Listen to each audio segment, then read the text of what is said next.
নমস্কার, আপনারা দেখছেন জেলার 1 নম্বর online TV channel Birbhum RC TV. আপনাদের সঙ্গে আমি শুভাশিস। শুরু করছি আজকের সংবাদ। বিস্তারিত সংবাদে যাবার আগে দেখে নেব সংবাদ শিরোনাম। পুলিশ দাদাগিরি করতে গিয়ে ধরা পড়ল সাধারণ মানুষের হাতে। শুরু হতে চলেছে দুবরাজপুর পৌর নকআউট ডিউস ক্রিকেট টুর্নামেন্ট। বড়দিনের ছুটিতে জমজমাট শান্তিনিকেতনের পৌষ মেলা। বার্ষিক অনুষ্ঠানের রূপরেখা বিষয়ক আলোচনা পুরাতন বক্রেশ্বর ধামে। নেহেরু যুবকেন্দ্রের উদ্যোগে ক্রীড়া প্রতিযোগিতা রাজনগরের গোলালগাছিতে। 25শে ডিসেম্বর বড়দিন উপলক্ষে ক্রিস উৎসব পালিত হল শান্তিনিকেতনে। বোলপুর কীর্ণাহা রোডে লোকাল হাসপাতালের কাছে পুলিশের পোশাক পরে দুজন পুলিশকর্মী সাধারণ মানুষের হাতে ধরা পড়ল আজ বৃহস্পতিবার 26শে ডিসেম্বর। কারণ ওই দুই পুলিশ কর্মরত অবস্থায় তাদের আচরণ দেখে সাধারণ মানুষের সন্দেহ হয়। কারণ তারা নেশাগ্রস্ত অবস্থায় ছিলেন, তাই সাধারণ মানুষ তাদের দেখে সন্দেহ হয় যে তারা কিভাবে পুলিশের পোশাক পরে এইভাবে নেশা করছেন। সঙ্গে সঙ্গে থানায় ফোন করে বিষয়টি জানানো হয় এবং তাদের উদ্ধার করে নিয়ে যায় বোলপুর থানার পুলিশ। তবে পুরো বিষয়টি তদন্ত করে দেখছে বোলপুর থানার পুলিশ। এর স্থানীয় বাসিন্দা উইলিয়াম দাস জানান, মদ্যপ অবস্থা থাকলে তার মুখ থেকে গন্ধ পাওয়া যেত। এদের মুখ থেকে না গন্ধ ছিল না কিছু ছিল। এরা শুকনো নেশা করেছিল, ড্রাগের নেশা করেছিল। দুজনাই দাঁড়াতে পারছে না, চায়ের দোকানে এসে গাড়ি রেখে দাঁড়াতে পারছে না, স্ট্যান্ড করতে পারছে না। তখন আমাদের এক টোটোওয়ালা গেল, মুন্না নাম, ও গিয়ে জিজ্ঞেস করলো যে দাদা আপনারা পুলিশের ড্রেস পরে হেলমেট কেন ব্যবহার করছেন না? আপনারা যে আমাদেরকে হেলমেট ধরে ফাইন নেন, আপনারা হেলমেট কেন, আপনার হেলমেট কোথায়? তো ও একটু নেশাখোর হয়ে যেরকম উত্তেজিত হয়ে বলে সেরকমভাবে ও জবাব দিল। তখন আমি গিয়ে চায়ের দোকান থেকে বেরিয়ে গিয়ে আইডি কার্ডটা শো করতে বললাম, তোমার আইডি কার্ড দেখি। তো বলছে আইডি কার্ড আনতে ভুলে গেছি। তারপরে দৌড়ে পালিয়ে যেতে যাচ্ছে। তা যে ওর দাঁড়াতে পারছে না, এত খেয়েছে দাঁড়াতে পারছে না। লোকজন জড়ো হয়ে গেল, দুবার থানায় ফোন করা হয়েছে। ম্যাডাম বললেন গাড়ি পাঠাচ্ছি। কোন থানা ছিল? এখন তো নানুর থানার বলছে, হ্যাঁ, কখনো বলছে সিউড়ি। তো এখানে কয়েকজনে এলো, এরা বলছে কি কয়লার পুলিশ হ্যান ত্যান বলে ওদেরকে। অবস্থায় নেশাগ্রস্ত অবস্থায় ডিউটি করছিল না? ওরা ডিউটি করছিল নাকি জানি না, ওরা ডিউটি আওয়ার্সে আছে নাকি আমি সেটাও বলতে পারছি না। ওরা এসে যেরকমভাবে গাড়িটা লাগালো দেখেই বোঝা যাচ্ছে এরা পুলিশ হতে পারে না। কারণ ওই 5 ফুট হাইটে পুলিশ কী করে হয়? আচ্ছা যদিও হয়ে যায় তো এত মদ্যপ অবস্থায় ও ড্রেস পরে কেন বেরালো? তাহলে আমাদের পুলিশের উপরে কিভাবে থাকবে, ভরসা থাকবে? যে কোনো লোক যদি পুলিশের ড্রেস পরে without ID card, without helmet পরে এসে আরেকজনকে চার্জ করে, পুলিশের উপরে আমাদের আস্থাটা থাকবে কি করে? আমরা চাই যেন পুলিশের উপরে আমরা ভরসা করতে পারি, তারা আমাদের রক্ষক, সেটা যেন আমরা অনুভব করতে পারি যে আমাদের পিছনে পুলিশ আছে। কিছু হলে আমরা ফোন করলে যেন আমরা সেফটি পাই, সিকিউরিটি পাই। আমি আমার কাছে এইটুকুই অনুরোধ, আর কিছু না। আমার নাম উইলিয়াম দাস, আমার গোলকালার সামনে বাড়ি। কাজী আমিরুল ইসলামের রিপোর্ট, বীরভূম আরসি টিভি, বোলপুর। এখন বিজ্ঞাপন বিরতি, ফিরে আসছি বিরতির পর। আরসি স্টাইল স্কুল ড্রেস এর বিপুল সম্ভার ও সামগ্রী একই ছাদের নিচে। এখানে যে কোনো স্কুল, কলেজ, বেসরকারি শিক্ষা প্রতিষ্ঠান, সিকিউরিটি গার্ড, কেটারিং এর ইউনিফর্মও তৈরি করা হয়। এখানে প্যান্ট, শার্ট, স্কার্ট, জুতো, মোজা, সোয়েটার, ব্লেজার, টুপি, বেল্ট, টাই, জলের বোতল, টিফিন বক্স ও অন্যান্য ইউনিফর্ম সেলাই ও সাপ্লাই করা হয়। এখানে নামি দামি কোম্পানির প্যান্ট, শার্ট, পাঞ্জাবি, পাজামার পিস ও থান কাপড় পাওয়া যায়, যেমন বিমল, রেমন্ডস, ডোনিয়ার, কেলভিন। এখানে গিফট আইটেম, আধুনিক ডিজাইনের কার্পেট, ডাইনিং কভার, পাপোশ, পর্দা ইত্যাদি পাওয়া যায়। বিশেষ প্রস্তাব, প্যান্ট, শার্ট, ব্লাউজ, চুড়িদার, সেলাই ও ফলস পার করা হয়। যোগাযোগ করুন 9883752306। ঠিকানা দুবরাজপুর ফ্যাশন এক্সপ্রেসের পাশে। ফিরে এলাম বিরতির পর। দুবরাজপুর পৌরসভার উদ্যোগে আবারও শুরু হতে চলেছে দুবরাজপুর পৌর নকআউট ডিউস ক্রিকেট টুর্নামেন্ট। দীর্ঘ কয়েক বছর বন্ধ থাকার পর পুনরায় তা চালু হতে চলেছে, এমনটাই জানা গেছে দুবরাজপুর পৌরসভা সূত্রে। দুবরাজপুর শহরের যুবকদের মাঠমুখী করতে দুবরাজপুর পৌরসভার এই উদ্যোগ। দুবরাজপুর পৌর নকআউট ডিউস ক্রিকেট টুর্নামেন্টের খেলা দেখার জন্য মানুষ মুখিয়ে থাকেন। নতুন বছরের শুরুতে এই খেলা পুনরায় চালু হয় খুশি দুবরাজপুর শহরবাসী। জানা গেছে দুবরাজপুর পৌরসভার চেয়ারম্যান, ভাইস চেয়ারম্যান সহ অন্যান্য কাউন্সিলররা গতকাল বুধবার 25শে ডিসেম্বর এক বৈঠকে বসে এমনই সিদ্ধান্ত নেন। আরও জানা গেছে 2রা জানুয়ারি 2025 তারিখ বিকেল 5টার মধ্যে নাম জমা দেওয়ার শেষ সময়সীমা। খেলা শুরু হবে 7ই জানুয়ারি 2025 থেকে। দুবরাজপুর পৌর ক্রীড়াঙ্গনে খেলাগুলি চলবে, এমনটাই জানা গেছে দুবরাজপুর পৌরসভা সূত্রে। শুধুমাত্র দুবরাজপুর শহরের ক্রিকেট দলগুলি এই খেলায় অংশগ্রহণ করতে পারবে এবং প্রত্যেকেই দুবরাজপুর শহরের বাসিন্দা হতে হবে বলে জানান দুবরাজপুর পৌরসভার চেয়ারম্যান পীযূষ পাণ্ডে। এদিন তিনি আরও জানান, দুবরাজপুর পৌরসভার পরিচালনায় দুবরাজপুর শহরে যে সমস্ত ক্রিকেট খেলোয়াড় রয়েছে তাদের নিয়ে আমি 2003 সাল থেকে ক্রিকেট টুর্নামেন্ট করে আসছিলাম এবং আমাদের এই 2019 সালে করোনার সময় থেকে এই টুর্নামেন্ট বন্ধ আছে। এলাকার খেলোয়াড়দের, এলাকার দর্শকদের চাহিদা রয়েছে, অনেকে আমাকে অনুরোধ করেছিল, তাই আমরা আবার ঠিক করেছি এই দুবরাজপুর পৌরসভা পরিচালনায় এই নকআউট ডিউসের ক্রিকেট টুর্নামেন্ট সেটা আমরা আবার শুরু করব এবং আগামী 7 জানুয়ারি আগামী বছর 25 সালের জানুয়ারি আমরা 7 তারিখ থেকে এই টুর্নামেন্ট শুরু করব। আজকে এই প্রস্তাবই আমরা নিয়েছি, সমস্ত কাউন্সিলর এবং ক্রিকেট প্রেমীরা ছিলেন। খুব ভালো লাগছে এই ক্রিকেট আমাদের দুবরাজপুর শহরে প্রচুর দর্শক আসতো এবং খুব সুন্দর খেলা হতো। আমরা করোনার কারণে বন্ধ রাখার পর হয়তো আর পারিনি, বিভিন্ন ক্লাবগুলো করে, তা আমরা আবার নূতনভাবে নূতন উদ্যমে পৌরসভার পরিচালনায় এই নকআউট ক্রিকেট টুর্নামেন্ট চালু করছি পৌরসভার স্টেডিয়ামে এবং যারা উইনার্স এবং রানার্স হবে তাদের পুরস্কার এবং আর্থিক সাহায্য করা হবে এবং খেলোয়াড়দেরকে উৎসাহিত করা, আগামী দিনে যাতে দুবরাজপুর শহরে ভালো খেলোয়াড় তৈরি হয়, ভালো ক্রিকেট খেলোয়াড় তৈরি হয়, তারই উদ্দেশ্যে আমাদের এই টুর্নামেন্ট করা। কেননা বর্তমান যুব সমাজ ড্রাগের নেশা, মোবাইলে আসক্ত, সেই জায়গা থেকে আমরা চাই দুবরাজপুরে যেমন সাংস্কৃতিক অনুষ্ঠান করি সেরকমই ক্রিকেট টুর্নামেন্ট করছি। আগামী দিনে পৌরসভা পরিচালনায় ফুটবল টুর্নামেন্টও করব। এভাবে শহরের যুবকদের আমরা মাননীয় মুখ্যমন্ত্রী মমতা ব্যানার্জির যেটা উদ্দেশ্য যে তারা ক্লাবগুলো কোনো রাজনীতির আগ্রহ হবে না, ক্লাবগুলো খেলাধুলা করবে, সাংস্কৃতিক চর্চা করবে এবং এই ধরনের একটা প্রতিযোগিতামূলক অনুষ্ঠান পেলে তারা তাদের মেলে ধরতে পারবে। লালটু মুখার্জির report, Birbhum RC TV, Dubrajpur. এখন বিজ্ঞাপন বিরতি, ফিরে আসছি বিরতির পর। দুবরাজপুর শ্রী শ্রী রামকৃষ্ণ আশ্রম পরিচালিত অভেদানন্দ সেবামঙ্গল হাসপাতাল বীরভূম জেলার বুকে একটি অন্যতম সেরা চক্ষু হাসপাতাল। এখানে প্রত্যেক দিন স্বল্প মূল্যে অত্যাধুনিক যন্ত্রপাতির সাহায্যে অভিজ্ঞ চক্ষু বিশেষজ্ঞের দ্বারা চক্ষু পরীক্ষা ও চক্ষু ছানি অপারেশন, ফেকো মাইক্রো সার্জারি করা হয়। এছাড়াও এই হাসপাতালে অতি স্বল্প মূল্যে যাবতীয় পরীক্ষা নিরীক্ষা যেমন রক্তের সমস্ত রকম পরীক্ষা, ইসিজি, ইউএসজি, থাইরয়েড পরীক্ষা করা হয়। এখানে অতি স্বল্প মূল্যে চশমাও তৈরি করা হয়। এছাড়াও এখানে প্রত্যেক দিন বিনামূল্যে অন্যান্য রোগেরও চিকিৎসা করা হয়।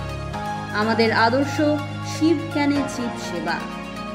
যোগাযোগের নম্বর 9382571046 অথবা 9564554959 অথবা 7407405155। ঠিকানা অভেদানন্দ সেবামঙ্গল হাসপাতাল, ওয়ার্ড নম্বর 4, দুবরাজপুর, বীরভূম। ফিরে এলাম বিরতির পর। ঐতিহ্যবাহী শান্তিনিকেতনের পৌষ মেলা গতকাল 25শে ডিসেম্বর বড়দিন উপলক্ষে বেশ জমজমাট হয়ে ওঠে মেলা প্রাঙ্গণ। প্রচুর পর্যটক এদিন ছুটির দিনে শান্তিনিকেতন ঘুরতে এসে মেলা ঘোরেন অনেকে। দোকানে দোকানে বেশ বেচাকেনা চলে। পর্যটকরা তাদের মনের আনন্দে কেনাকাটা করেন।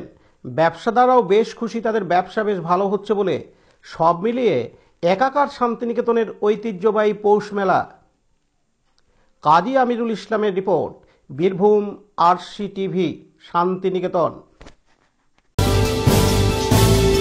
এখন বিজ্ঞাপন বিরতি, ফিরে আসছি বিরতির পর। সব থেকে ভালো চিকিৎসা সবচেয়ে কম খরচে, সবচেয়ে কম খরচে। সব থেকে ভালো চিকিৎসা সবচেয়ে কম খরচে, সবচেয়ে কম খরচে। বিশ্বমানের স্বাস্থ্য পরিষেবা মিলবে দিনে রাতে, বিশ্বমানের স্বাস্থ্য পরিষেবা মিলবে দিনে রাতে। মণি মহেশ হসপিটাল, মণি মহেশ হসপিটাল, মণি মহেশ হসপিটাল, মণি মহেশ হসপিটাল। মণি মহেশ হসপিটাল, দুবরাজপুর, বীরভূম।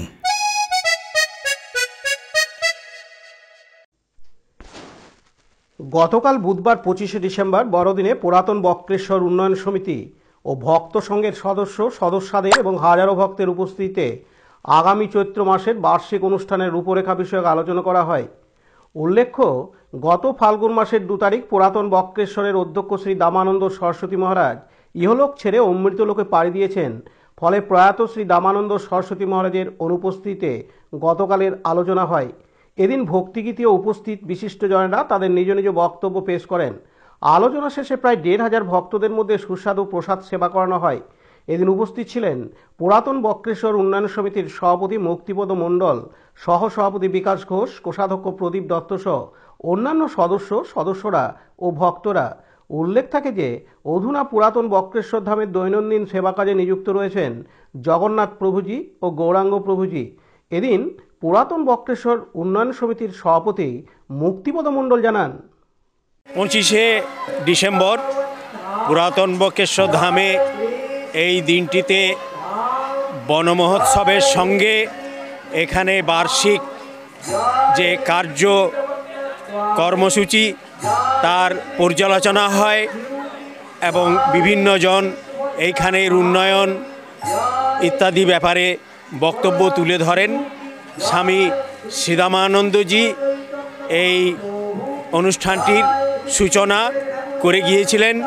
এখন পুরাতন বক্রেশ্বর উন্নয়ন সমিতি ও ভক্ত সংঘ তার সৃষ্টি এই দিনটিকে উদযাপন করে চলেছে।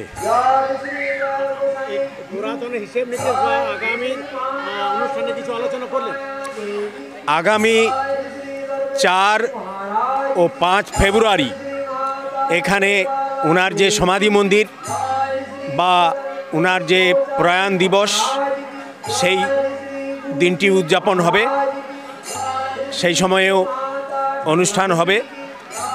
আজকের দিনে নাম সংকীর্তন, গান এবং প্রায় 1,500 লোক এখানে সেবা প্রসাদ পেলেন। চৈত্র মাসে অমাবস্যায় এখানে বাৎসরিক উৎসব অনুষ্ঠিত হয়। সেই সময়ে শ্রী শ্রী মায়ের পূজা, লীলা কীর্তন, অখণ্ড নাম কীর্তন ইত্যাদি অনুষ্ঠান হয়ে থাকে এবং 10-12 হাজার লোকের সেবা প্রসাদের ব্যবস্থা থাকে। আমি শ্রী মুক্তিপদ মণ্ডল, অবসরপ্রাপ্ত শিক্ষক, এই আশ্রমের অন্যতম একজন অনুরাগী। বিপিন পালের রিপোর্ট, বীরভূম RCTV, পুরাতন বক্রেশ্বর। এখন বিজ্ঞাপন বিরতি, ফিরে আসছি বিরতির পর। এখন বিজ্ঞাপন বিরতি, ফিরে আসছি বিরতির পর। দুবরাজপুর শ্রী শ্রী রামকৃষ্ণ আশ্রম পরিচালিত অভেদানন্দ সেবামঙ্গল হাসপাতাল বীরভূম জেলার বুকে একটি অন্যতম সেরা চক্ষু হাসপাতাল। এখানে প্রত্যেক দিন স্বল্প মূল্যে অত্যাধুনিক যন্ত্রপাতির সাহায্যে অভিজ্ঞ চক্ষু বিশেষজ্ঞের দ্বারা চক্ষু পরীক্ষা ও চক্ষু ছানি অপারেশন ফেকোমাইক্রো সার্জারি করা হয়। এছাড়াও এই হাসপাতালে অতি স্বল্প মূল্যে যাবতীয় পরীক্ষা নিরীক্ষা যেমন রক্তের সমস্ত রকম পরীক্ষা, ইসিজি, ইউএসজি, থাইরয়েড পরীক্ষা করা হয়। এখানে অতি স্বল্প মূল্যে চশমাও তৈরি করা হয়। এছাড়াও এখানে প্রত্যেক দিন বিনামূল্যে অন্যান্য রোগেরও চিকিৎসা করা হয়। আমাদের আদর্শ শিব জ্ঞানে জীব সেবা। যোগাযোগের নম্বর 9382571046 অথবা 9564554959 অথবা 7407405155। ঠিকানা অভেদানন্দ সেবামঙ্গল হাসপাতাল, ওয়ার্ড নম্বর 4, দুবরাজপুর, বীরভূম। ফিরে এলাম বিরতির পর। বীরভূম জেলা নেহেরু যুব কেন্দ্রের আর্থিক সহায়তায় ও রাজনগর গ্রাম সহায় কেন্দ্রের পরিচালনায় গতকাল বুধবার 25শে ডিসেম্বর ও আজ বৃহস্পতিবার 26শে ডিসেম্বর দুদিনব্যাপী এলাকার যুবক যুবতীদের নিয়ে বিভিন্ন ধরনের ক্রীড়া প্রতিযোগিতার আয়োজন করা হয় গোলালগাছি ফুটবল মাঠে। ইভেন্টগুলি ছিল ভলিবল, ফুটবল, ব্যাডমিন্টন, দীর্ঘ লম্ব, স্লো সাইকেল রেস ও 200 মিটার দৌড় প্রতিযোগিতা। ফুটবল ও ভলিবল প্রতিযোগিতার ক্ষেত্রে উইনার্স ও রানার্স এবং অন্যান্য খেলার ক্ষেত্রে প্রতি বিভাগের প্রথম, দ্বিতীয়, তৃতীয় স্থানাধিকারদের শংসাপত্র সহ পুরস্কৃত করা হয়। এদিন উপস্থিত ছিলেন স্থানীয় গ্রাম পঞ্চায়েত সদস্য জগজীবন মণ্ডল, স্বনির্ভর গোষ্ঠীর নেত্রী সুমনা মণ্ডল, সমাজসেবী রঞ্জিত মণ্ডল সহ বহু বিশিষ্ট ব্যক্তিবর্গ। এদিন রাজনগর গ্রাম সহায় কেন্দ্রের সম্পাদক পিন্টু মণ্ডল জানান, নেহেরু যুব কেন্দ্রের সহায়তায় এবং রায়নগর গ্রাম সহায়ক কেন্দ্রের ব্যবস্থাপনায় আমরা 2 দিনের যে ক্রীড়াসূচি করেছিলাম তা আজ সম্পন্ন করলাম। আজ ছেলেদের ছিল ফুটবল এবং slow cycle race, long jump, আর মেয়েদের ছিল ভলিবল, ব্যাডমিন্টন এবং ছিল 100 মিটার দৌড়, 200 মিটার দৌড়, 200 মিটার দৌড়। ফার্স্ট, সেকেন্ড, থার্ড যারা হয়েছে তারা জেলায় যাবে সমস্ত ইভেন্টেরই। খুব সুন্দরভাবে খেলা পরিচালনা হয়েছে এবং আমি পিন্টু মণ্ডল, গ্রাম সহায়ক কেন্দ্রের ক্রীড়া সম্পাদক। শেখ রিয়াজউদ্দিন ও বিপিন পালের রিপোর্ট, বীরভূম RCTV, রাজনগর। এখন বিজ্ঞাপন বিরতি, ফিরে আসছি বিরতির পর।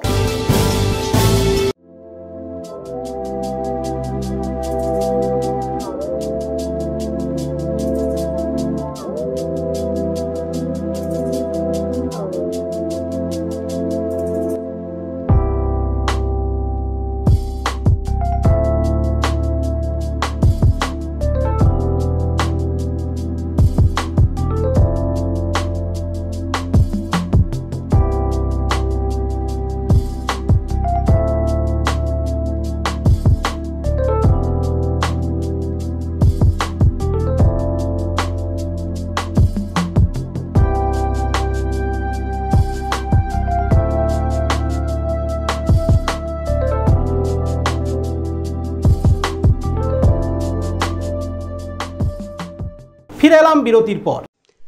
যথাযথ মর্যাদায় পালিত হয় 25শে ডিসেম্বর বড়দিন।